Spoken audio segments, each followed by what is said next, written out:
हाय नमस्कार, मैं हूँ शिल्पा और आपके चहीते direct dial show eternal health में आप सभी का तहे दिल से स्वागत है। दोस्तों, अच्छी सेहत हर किसी के लिए ज़रूरी होती है, लेकिन अच्छी सेहत कैसे पाई जाए ये एक बहुत बड़ा सवाल है। रोग मुक्त होना हर किसी के लिए अत्यंत आवश्यक होता है, लेकिन रोग मुक्त कैसे बना जाए ये भी तो एक बहुत ही ज़्यादा बड़ा सवाल है। तो ऐसे ही कुछ सवालों के जवाब आज हम पाएंगे आयुर्वेद के दृष्टिकोण से, और ये सवालों के जवाब देने के लिए आज एक बार फिर से हमारे बीच उपस्थित हैं विश्व प्रसिद्ध आयुर्वेदाचार्य डॉक्टर प्रताप चौहान।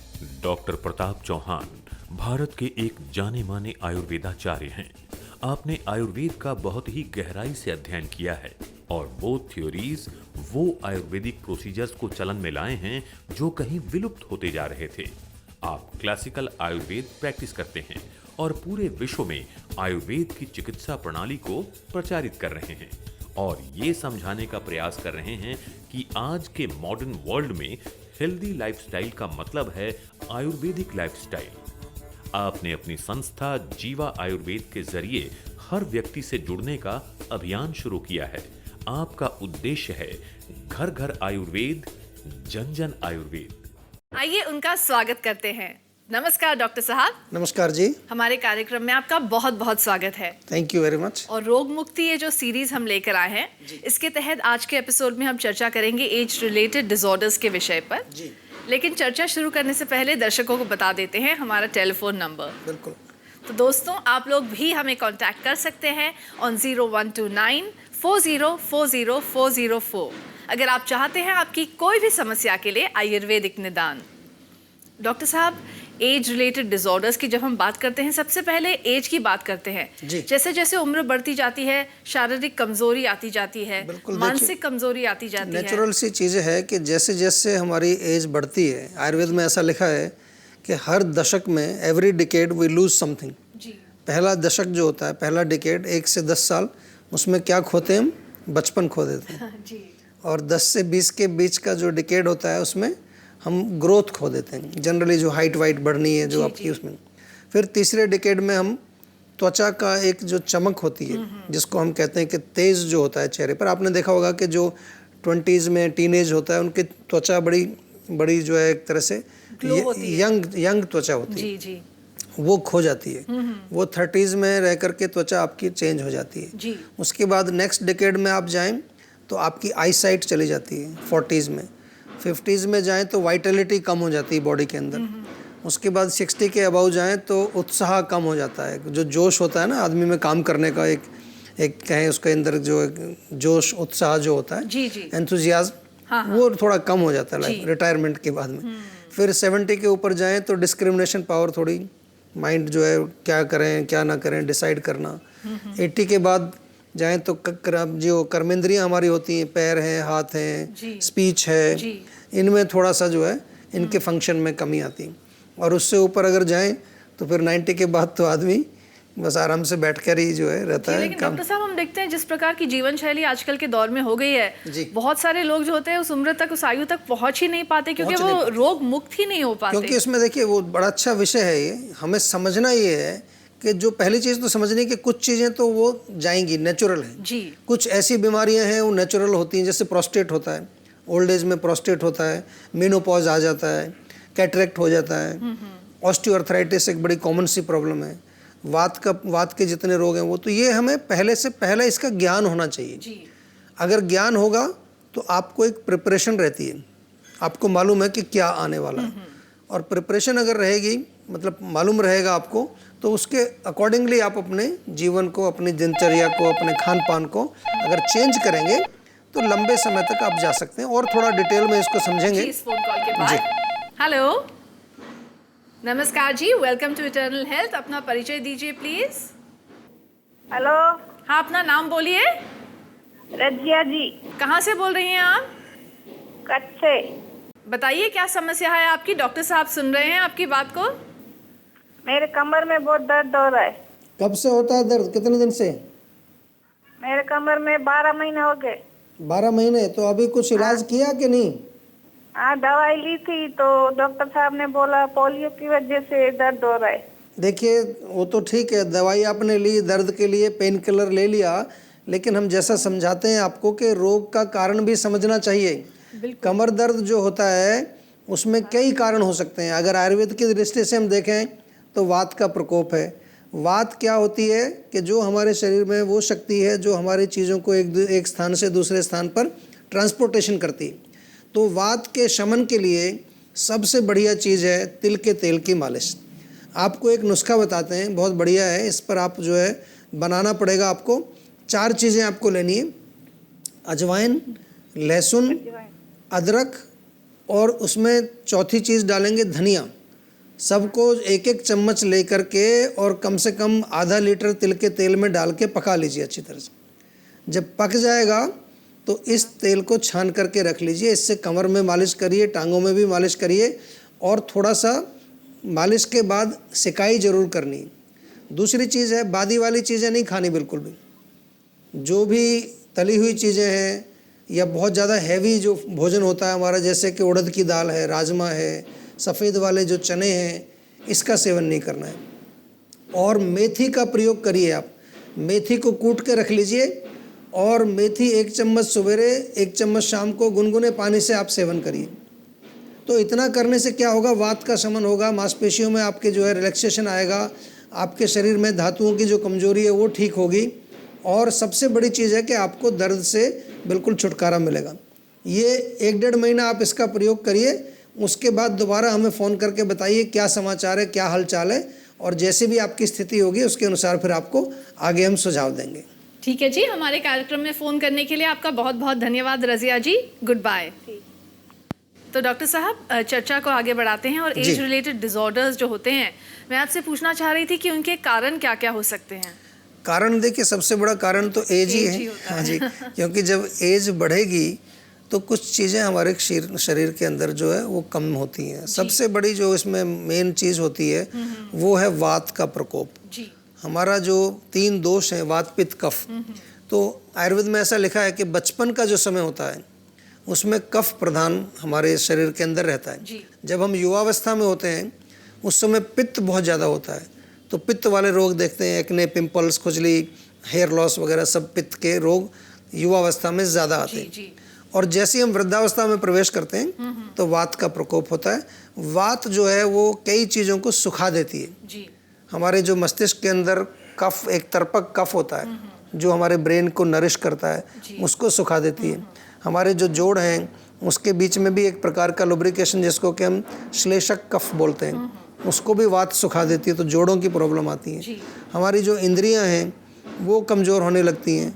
तो ये कारण तो इसमें मुख्य रूप से एजिंग, लेकिन एजिंग से अगर और गहराई में जाएं तो वात इसमें मुख्य कारण है। उसके अतिरिक्त अगर हम देखें तो धातु क्षीणता, डिजेनरेशन जिसको बोलते हैं, उसमें भी मूल कारण हमारा यही है।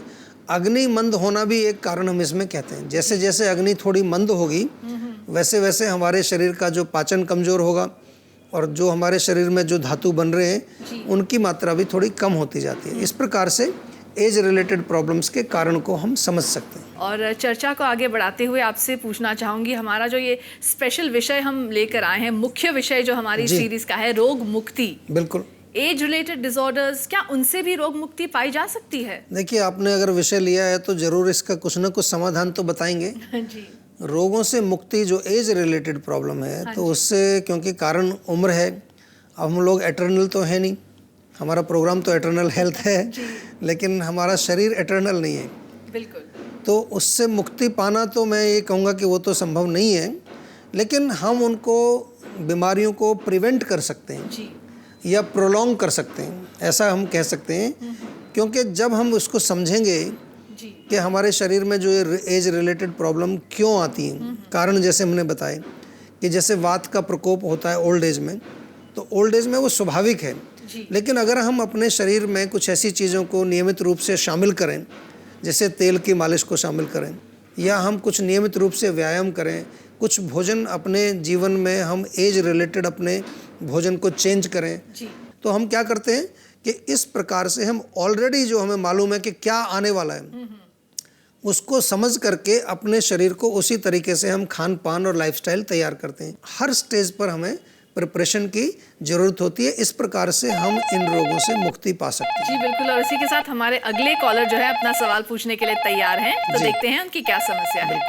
हेलो, हेलो, नमस्कार जी, वेलकम टू इटर्नल हेल्थ। आपका शुभ नाम?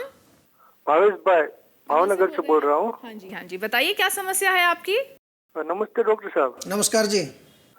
मेरा पाचन खराब है डॉक्टर साहब, अच्छा, और आम बनता है। हाँ जी और मैंने आपकी डॉक्टर से बात की थी, दवा शुरू की थी मैंने, जी और बहुत अच्छा रिजल्ट था। 90% रिजल्ट था 2 महीने में। जी। और कोई दूसरे डॉक्टर ने आकर दवा बदल दी, अच्छा फिर तकलीफ बहुत बढ़ गई है, ठीक नहीं हो रहा। 1 साल से दवा मैंने ली है आपकी, अच्छा। तो अब मैं क्या करूँ, आप बताइए ना आप। नहीं, देखिए, आपको जो दवाई आपने ली और 90% आपको उससे रिलीफ मिल गया 2 महीने में ही, हाँ जी, हाँ जी। ये तो बड़ी अच्छी बात है। लेकिन अभी अगर आपका रोग थोड़ा सा बढ़ा है दोबारा, हाँ जी, तो उसमें 2 कारण होते हैं मुख्य रूप से। ये समझ लीजिए, आप सभी को मैं बता दूं कि जिन जिन लोगों का पाचन खराब होता है, आम बनता है, या और कोई इंडाइजेशन की प्रॉब्लम होती है, हमेशा ये ज़रूर गौर करिए कि कहीं ना कहीं मेरे माइंड में तो कोई समस्या नहीं चल रही है, कोई इमोशनली मैं दुखी तो नहीं हूँ। इसका बिल्कुल डायरेक्ट लिंक है हमारे पाचन से। तो आपसे मेरा निवेदन ये है कि थोड़ा सा 2-1 महीने बिल्कुल हर चीज़ पर गौर करके स्ट्रिक्टली आप फॉलो करिए, दवाई चालू रखिए, और उसके बाद फिर कृपा करके एक बार फ़ोन करके पूरा हमें विश्लेषण बताइए, ताकि हम आगे का स्टेप आपको बता सकें। ठीक वो है तो जी। 3 महीने का कोर्स था, अगर वो दे दिया होता तो अच्छा होता। देखिए, जो भूतकाल है वो अब चला गया है, अब आपको अपने भविष्य के बारे में सोचना है, इसलिए वर्तमान काल में सही कदम उठाना अत्यंत आवश्यक है। प्लीज, जैसा कि डॉक्टर साहब ने आपको सलाह दी है उसे अपनाइए। हमारे कार्यक्रम में फोन करने के लिए बहुत बहुत धन्यवाद। Good bye. तो डॉक्टर साहब, चर्चा को आगे बढ़ाते हैं, और जी। एज रिलेटेड डिसऑर्डर्स की जब हम बात करते हैं तो बिल्कुल ये भी, जैसा कि हमने देखा, इन व्यक्ति में भी वो जो एक भाव होता है, एक एजिटेशन होता है। कहते हैं कि बुढ़ापा जो होता है वो एक दूसरा सा बचपन होता है, लाइक दोबारा बचपन आ गया है। बहुत अच्छा आपने बताया है। हमारे पास जितने बुजुर्ग पेशेंट जो होते हैं, mostly above 70, they are very sensitive, बिल्कुल बच्चे जैसे होते हैं। कई बार तो हमारे डॉक्टर लोग भी मेरे को बोलते हैं कि सर, ये पेशेंट हैं, बहुत परेशान हैं बेचारे, आप इनसे बात कर लीजिए एक बार, क्योंकि कईयों को थोड़ा सा उनको सपोर्ट की ज़रूरत होती है, इमोशनल सपोर्ट की ज़रूरत होती है। दूसरा, जैसे कि मैं इसी केस जो हमने बात की, इसके बारे में थोड़ा और बताना चाहूँगा कि आम तौर पर ये होता भी है कि लोग परेशान हैं बीमारी से, हमारे यहाँ से दवाई शुरू की, आयुर्वेदिक उपचार शुरू किया, एकदम से काफ़ी फ़ायदा हो गया, तो वहाँ पर बहुत ज़रूरत है। मैं आपको सभी को बता दूं, उस समय आपको जो आपने शुरू में परहेज़ किया उससे भी ज़्यादा परहेज़ करिए, क्योंकि आप एक ज़रा चीज़ समझ लीजिए, जब आप पेड़ को काटते हैं तो पेड़ तो कट जाता है आसानी से, लेकिन उसकी जड़ें जो हैं वो बहुत गहरी हैं। कई बार पेड़ कट गया तो आप खुश हो जाते हो, अब तो पेड़ नहीं है, लेकिन पेड़ नहीं है, जड़ है उसकी। अभी जड़ को निकालने में हमें थोड़ी सी ज़्यादा मेहनत करनी पड़ती है। तो थोड़ा सा मैं आप सभी से निवेदन करूंगा कि जब भी आयुर्वेदिक उपचार करें तो उसको, जब आप ठीक हो रहे हैं उस समय ज़्यादा सीरियस होना चाहिए आपको। जहां आप थोड़ा गड़बड़ाएंगे तो आपका रोग जो है फिर वापस आएगा, क्योंकि जड़ अभी उसकी बची हुई है, और जब वापस आएगा तो आपको लगेगा कि शायद ये आयुर्वेदिक दवाई से मुझे वापस आ गया दोबारा। दवाई से नहीं आता, वो खाने पीने में कहीं कमी होती है, लाइफस्टाइल में कमी। जी, तो ये तो वही बात हुई कि 2 कदम आपने आगे ले लिए, फिर से 1 कदम पीछे ले लिया। बिल्कुल बिल्कुल वही तो बात। हम दर्शकों को यही कहेंगे कि आयुर्वेद के जब राह पर आप चलते हैं तो कदम से कदम मिलाकर चलिए, और इसको जो है पूरे अंत तक आप अपनाइए, जब तक आपको रोग से मुक्ति नहीं मिलती। और डॉक्टर साहब, अब वक्त आ गया है एक ऐसी महिला से मिलने का जो अपना अनुभव हमारे साथ शेयर करना चाहती है जीवा आयुर्वेद के जरिए। बिल्कुल करते हैं। मेरे घुटनों में बहुत प्रॉब्लम है, मैं उठ नहीं पाती थी, छड़ी लेके चलती थी, बहुत प्रॉब्लम थी। एक दिन मैंने टीवी में इनका प्रोग्राम देखा, डॉक्टर प्रताप चौहान का, फिर मैंने फ़ोन किया यहाँ पर, तो डॉक्टर संदीप से बात हुई, उन्होंने कहा आप तुरंत चले आओ पंचकर्म के लिए। फिर मैं यहाँ तुरंत चले आई, उससे मुझे काफ़ी फ़ायदा हुआ। मैं यहाँ 10 दिन ट्रीटमेंट मेरा चला, और 1 साल से मेरी दवाइयाँ चल रही है। अभी मैं 2nd ट्रिप आई हूँ, उससे भी मुझे काफ़ी फ़ायदा हुआ है। 75% मुझे फ़ायदा है। आशा करती हूँ मुझे 100% फ़ायदा मिलेगा। नेक्स्ट टाइम आऊँगी तब। मेरी छड़ी बिल्कुल छूट चुकी है।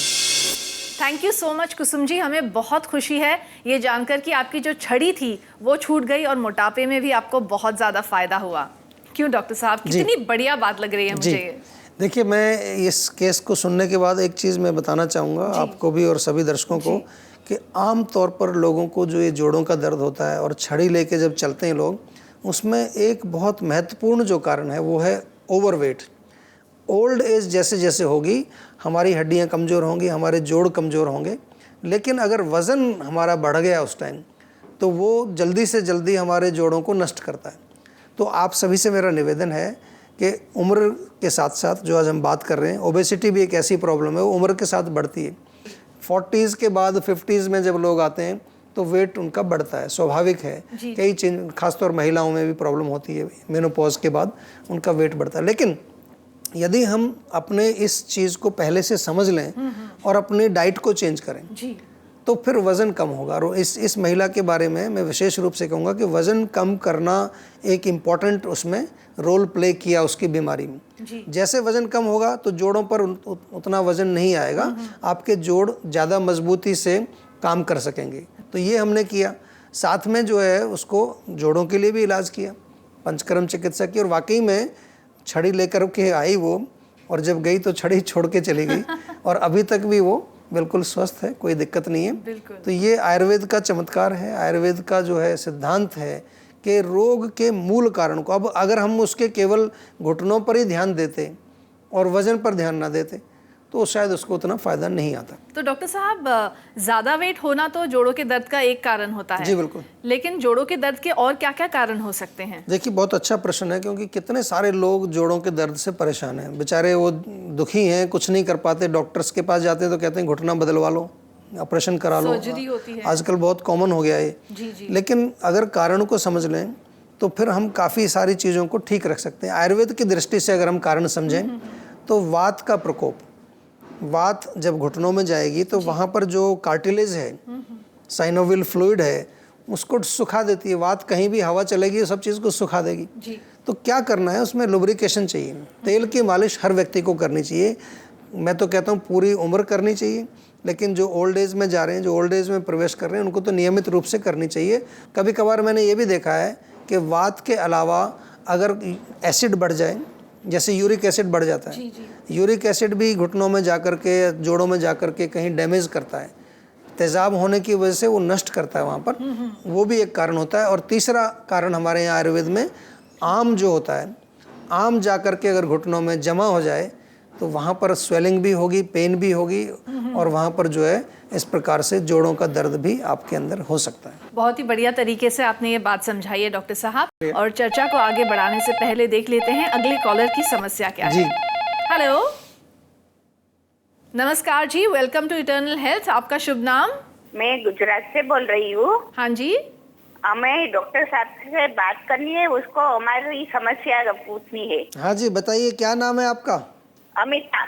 कहाँ से बोल रहे हैं? गुजरात से बोल रही हूँ। गुजरात में कहाँ से बोल रहे हैं? सुरेंद्र नगर। अच्छा, बताइए क्या समस्या है? मेरी उम्र 52 साल है जी। पिछले 6 महीनों से दिन में एक दफा बहुत सी खांसी आती है। अच्छा। और आधे घंटे से 1 घंटे तक चलती है। सूखी खांसी आती है, बलगम आता है? नहीं, बलगम नहीं आता। अच्छा, तो और वो क्या है, 20 साल से जो वोमिट होती है ना जी, उससे हर रोज होती है, और वोमिट के बाद खांसी आती है। अच्छा, तो ये जो आपको खांसी किस समय आती है? खाना खाने के बाद, खाली पेट? क्या है वो, सुबह तो बहुत आती है, लेकिन वोमिट होती है तब बाद में बहुत आती है। वोमिट के बाद ज्यादा आती है? हाँ, ज्यादा आती है, और गले में सूखापन आ जाता है जी। और क्या है बोला, थूक, कफ निकलता है से थूक वाला। हाँ हाँ हाँ, इससे हमको बहुत डर लगने लगता है और वोमिट होती है और विल पावर कम हो जाता है। देखिए, बहुत आपका जो रोग है आपने बड़ी अच्छी तरह से हमें समझाया। अब थोड़ा सा ध्यान से सुनिए, 2 चीज़ें इसमें मुख्य रूप से आपने बताई। एक तो वोमिट आपको होती है और गले में खुश्की होती है, सूखी खांसी होती है। तो 2 चीज़ें मुझे समझ आती हैं इसमें। जहाँ पर खुश्की की बात है, सूखापन जो होता है, वो तो वात का प्रकोप है। उसके लिए आपको क्या करना है कि तेल ले लीजिए, सरसों का तेल या तिल का तेल, उसको हल्का सा गर्म करके पूरा आपको गले में और छाती में और कमर में उसको रोज़ मालिश करना है। हाँ रोज। उसमें चाहे तो थोड़ा सा लहसुन डाल के पका लीजिए, बहुत फ़ायदा हो जाएगा आपको उससे। दूसरी चीज़, जो आपने वॉमिटिंग की है, वो मुझे संकेत मिलता है कि कहीं ना कहीं आपको एसिड का प्रॉब्लम है, तेज़ाब बनता है आपको, और तेज़ाब से वॉमिटिंग आता है, खाना ऊपर को आ जाता है। तो उसके लिए चाय, कॉफ़ी, अचार, मिर्ची, तीखी चीज़ें बिल्कुल बंद कर दीजिए। और आपको क्या लेना है, 2 चीज़ें बराबर मात्रा में मिला लीजिए, आंवले का चूर्ण और मुलेठी चूर्ण, जेठी मधु जिसको बोलते हैं। लेकिन सर, हाँ जी, क्या है, आंवले से सर्दी हो जाती है? नहीं होगी सर्दी, आप चिंता मत करिए ना। अभी आपको जो हम बता रहे हैं, अगर सर्दी होती है तो फिर आप तीसरी चीज़ उसमें सौंठ मिला लीजिए, बराबर मिला करके। ये आपने इस मिक्सचर में से 1-1 चम्मच दिन में 2 बार लेना है, ठीक है? और 1 महीना इसको पूरा सेवन करिए। उसके बाद फ़ोन करके हमें दोबारा बताइए कि आपको क्या उससे फ़र्क पड़ा, कितना फ़र्क पड़ा। ये अगर इससे आराम नहीं मिलेगा आपको, तो आयुर्वेद में ऐसे रोगों का बहुत अच्छा उपचार है। ठीक है जी मैडम, उम्मीद है कि आपको डेफिनेटली ये जो उपचार है इसे अपनाएंगे तो लाभ मिलेगा ही मिलेगा। Thank you so much for calling on our show. Goodbye. Thank you. तो डॉक्टर साहब, हम देखते हैं कि देश के कोने कोने से लोग हमें कॉल कर रहे हैं। जी, बड़ी अच्छी बात है, मुझे बड़ी खुशी होती है। कहाँ छोटे छोटे गांवों से, कस्बों से लोग हमारा शो देख करके, बहुत अच्छी बात है। यही मेरा उद्देश्य है कि घर घर में आयुर्वेद जाए, पूरे भारत के अंदर नहीं, पूरे विश्व के अंदर हमारा आयुर्वेद जाए, लोग स्वस्थ हों, सुखी हों। शायद तभी हमारे जीवन का जो असली मकसद पूरा होगा। जी, बहुत ही बढ़िया बात आपने कही डॉक्टर साहब। और इसी के साथ आते हैं अगले सवाल पर। हम चाहते हैं कि जैसे कि हमारा इटर्नल हेल्थ प्रोग्राम है, लोग चाहते हैं कोई ऐसी चीज हो जिससे उन्हें इटर्नल यूथ मिल जाए। बिल्कुल चाहते हैं, यूथफुलनेस हो, कभी खत्म ही ना हो। लेकिन क्या करें, मानव शरीर जो है उसमें डीजेनरेशन तो होता ही है। बिल्कुल होता है। देखिए, लेकिन हमारे यहाँ आयुर्वेद में एक कॉन्सेप्ट है जिसको रसायन चिकित्सा बोलते हैं। उसका मतलब ये होता है कि कैसे हमेशा जवां बने रहें हम। सिंपल एक उसका ट्रांसलेशन है। जी। लेकिन शरीर है, ओल्ड एज तो धीरे धीरे शरीर में आएगी, उसको प्रभावित करेगी आपके, लेकिन कई तरीके हैं उसके। हमारे यहाँ एक कहते हैं कि भाई जैसे आपकी गाड़ी है, मान लो, तो गाड़ी पुरानी तो होगी, लेकिन उसको आप नई रखने के लिए क्या करते हैं, उसकी सर्विसिंग कराते रहते हैं, उसको चेक करते रहते हैं। तो इसी तरह से इस गाड़ी की सर्विसिंग करानी चाहिए। वो है हमारी पंचकर्म चिकित्सा। हमारे गैराज में आएँ और अपनी गाड़ी की सर्विस कराएं, हर 6 महीने में कराएं या साल में एक बार तो ज़रूर कराएं। ये सर्विसिंग बहुत ज़रूरी है। दूसरी जो इम्पोर्टेंट चीज़ है कि जब आपकी गाड़ी की सर्विसिंग हो गई तो उसमें हम अच्छा पेट्रोल डालते हैं, अच्छी क्वालिटी का। तो हमारा भोजन जो है वो अच्छी क्वालिटी का होना चाहिए, जिसको हम कहते हैं रसायन सेवन भी उसमें हमको करना चाहिए। और साथ के साथ हमें ये भी देखना चाहिए कि जो हमारे टॉक्सिन्स हैं बॉडी में, वो कहीं खराबी ना करें, किसी प्रकार से डिपॉजिट ना हो हमारे शरीर में। और सबसे इम्पॉर्टेंट चीज़ है, you should always feel young at mind में हमेशा आपको लगना चाहिए कि मैं जवान हूँ। और इसके साथ साथ जो है, जो भी हमारा खाने पीने का सिस्टम है उसको ठीक रखना चाहिए। आपने देखा होगा कई ऐसे लोग हैं, शायद आपने सुना हो, कनाडा में एक हमारे इंडियन ही हैं, फौजा सिंह शायद नाम है उनका। वो 100 वर्ष के थे, कितने उन्होंने मैराथन रेस दौड़ी। I think he was in 90s और समथिंग। तो ऐसे काफ़ी सारे एग्जांपल्स हैं कि उस उम्र में भी लोग जो है वो काम कर जाते हैं जो जवान लोग नहीं कर पाते। इसका मूल कारण यही है कि हम आयुर्वेद के सिद्धांतों पर चलें, आयुर्वेद को समझें और अपने शरीर को सही प्रकार से हम दुरुस्त रखें, देर तक, लंबे समय तक उसको चलाने के लिए। जी हाँ, इसी के साथ हमारे अगले कॉलर लाइन पर हैं। जैसा कि डॉक्टर साहब कहते हैं, देर आए दुरुस्त आए। तो फिलहाल देख लेते हैं कि अगले कॉलर की समस्या क्या है। हेलो, नमस्कार जी, वेलकम टू इटर्नल हेल्थ। आपका शुभ नाम? ज्योति रावल, मिसेस ज्योति रावल। हाँ जी, कहाँ से बोल रही हैं आप? मैं मध्य प्रदेश इंदौर से बोल रही हूँ। डॉक्टर साहब सुन रहे हैं। ज्योति जी बताइए, क्या समस्या है आपकी? मेरे को आपने टीवी में क्या बताते थे सर, आपका दवाई भी चालू रखो, अंग्रेजी दवाई भी चालू रखो जी। तो मेरे को कैसा पता लगेगा आपका दवाई से कम हुआ कि अंग्रेजी दवाई से कम हुआ? आपका प्रॉब्लम क्या है? मेरे को शुगर है। शुगर है ना? देखिए, शुगर वाले जो पेशेंट होते हैं, और कब से है शुगर, कितने साल से? 2004 से। 2004 से। अब आप थोड़ा समझ लीजिए, बड़ा अच्छा प्रश्न पूछा आपने। आपके माध्यम से दूसरे दर्शकों को भी हम ये सूचना देना चाहते हैं कि 2004 से शुगर है, लगभग आपको जो भी 8-10 साल हो गए हैं। तो उसके लिए क्या करना है आपको, जो आप दवाई खा रहे हैं शुगर को कंट्रोल करने के लिए, उसको एकदम से तो बंद नहीं कर सकते ना। अगर उसको बंद करेंगे शुगर ऊपर चली जाएगी। दूसरा, जो आयुर्वेदिक दवाई है वो दूसरे लेवल पर काम करती है, आपके पेनक्रियाज को स्वस्थ करने के लिए काम करती है। जो इंसुलिन आपके पेनक्रियाज में बन रहा है और वो यूटिलाइज नहीं हो रहा है, रिलीज नहीं हो रहा है, उसको रिलीज़ करने के लिए काम करती है। जो आपके धातु कमज़ोर हो रहे हैं, जो आपके ऑर्गन्स कमज़ोर हो रहे हैं, उनको शक्ति देने का काम करती है। तो आयुर्वेदिक दवाई जैसे जैसे 3-4 महीने में फ़ायदा दिखाएगी, तब आपकी अंग्रेजी दवाई को धीरे धीरे कम करेंगे। तो आपके साथ इसीलिए तो हमने डॉक्टर दिया है ना। आपका जो भी प्रश्न है, जो भी क्वेश्चन है, आप उस डॉक्टर से संपर्क में बने रहिए, कोई चिंता की बात नहीं। आपके हर प्रश्न का उत्तर देंगे। अभी तो हमने पूरी एक बुकलेट भी बना दी है, जो हमने इन्हीं प्रश्नों के, जो आपके प्रश्न सुन के एक पूरी बुकलेट भी तैयार कर दी है, जो हम हर मरीज़ को पहले ही भेज देते हैं। और डायबिटीज़ के लिए तो पूरी टीम लगाई है हमने। ये बात होती है कि दवाई आपको नियमित तौर पे लेनी होती है। आप तो डॉक्टर नहीं है कि जब आपका मन किया कि मैंने 8 दिन से दवाई नहीं ली या ये दवाई मैं नहीं लूँगी। जब तक दवाई आप नहीं लेंगे तो आपको फ़ायदा नहीं होगा। तो दवाई चालू रखिए प्लीज़। और जैसा कि डॉक्टर साहब ने कहा, हमसे जो है संपर्क आप बनाए रखिए। अब आपका अपडेट जो है अगले महीने हम उसका इंतज़ार करेंगे और उम्मीद करेंगे कि उसमें पॉजिटिव मिलेगा और आपकी सेहत में सुधार आएगा। Thank you for calling on our show. Good bye. तो डॉक्टर साहब, इसी के साथ चर्चा को आगे बढ़ाते हैं जी। और एक बहुत ही इम्पोर्टेंट गंभीर विषय होता है जो बुढ़ापे से जुड़ा हुआ रहता है, जिसे अकेलापन कहते हैं जी। कई बार हम देखते हैं कि जैसे जैसे उम्र जो होती है ढलती जाती है, लोग जो होते हैं बहुत डिप्रेशन में आ जाते हैं। वैसे हमारे एपिसोड का वक्त समाप्त हो चला है। बिल्कुल वक्त समाप्त हो तो गया, लेकिन इसी इसको पर जरूर अगर बड़ा कोई- अच्छा प्रश्न है, क्योंकि अकेलापन जो है ओल्ड एज में, मैं सभी को मैं इस संदेश के साथ ये शो भी हम समाप्त करेंगे।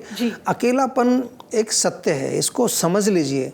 हम अकेले ही आते हैं और अकेले ही जाते हैं। यहाँ पर भी हम जब रहते हैं तो अकेले ही हैं। थोड़े दिन के लिए कुछ लोगों से हमारा संपर्क होता है, संबंध बनता है, लेकिन अगर हम अच्छी तरह से सच्चाई को मान करके जीवन जिएँ तो जब जाएंगे तब हमें कोई कष्ट नहीं होगा, ओल्ड एज में कोई कष्ट नहीं होगा। इसीलिए हमारे यहाँ पर बनाया गया था वर्णाश्रम धर्म, जिसमें ब्रह्मचर्य, गृहस्थाश्रम, वानप्रस्थ में ये सब चीज़ें बताई जाती थी कि अभी आप मोह माया त्याग करके अभी आप संन्यास की तरफ जा रहे हैं। संन्यास का मतलब आप सब चीज़ से डिटैच होकर के आप ये महसूस करते हैं कि मैं अकेला ही हूँ, मैं आत्मा हूँ, भगवान के साथ संपर्क बना के, और फिर आपका ओल्ड एज आराम से बीतता है। ये मैंने शॉर्ट में आपको फिलॉसफिकल उत्तर दिया। इस पर काम करना बहुत ज़रूरी है।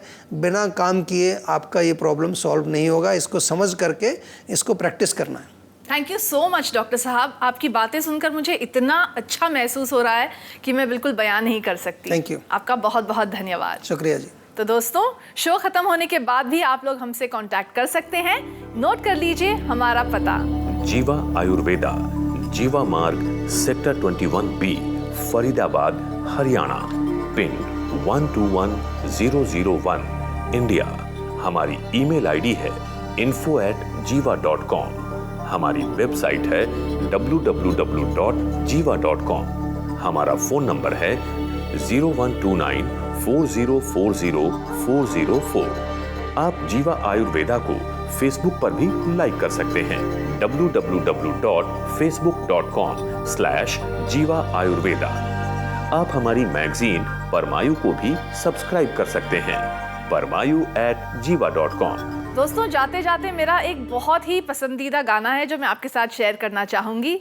जरा सामने तो आओ छलिए, छिप छिप छलने में क्या राज है, तू छिप ना सकेगा परमात्मा, मेरी आत्मा की ये आवाज है। जी हाँ, जैसा कि डॉक्टर साहब ने आपको बताया, जब आपकी उम्र ढलती जाती है, यानी ज़िंदगी का जो शाम है वो आपके जीवन में आता जाता है, उस समय जो है आप परमात्मा के साथ जुड़ जाइए, भगवान को याद रखिए, because after all the best love and the only love in life is divine love. इसी संदेश के साथ मैं शिल्पा आपसे लेना चाहूँगी विदा। फिर मिलेंगे इटर्नल हेल्थ के अगले एपिसोड में। तब तक के लिए गुड बाय, नमस्कार। Like, share, subscribe for more such informative videos.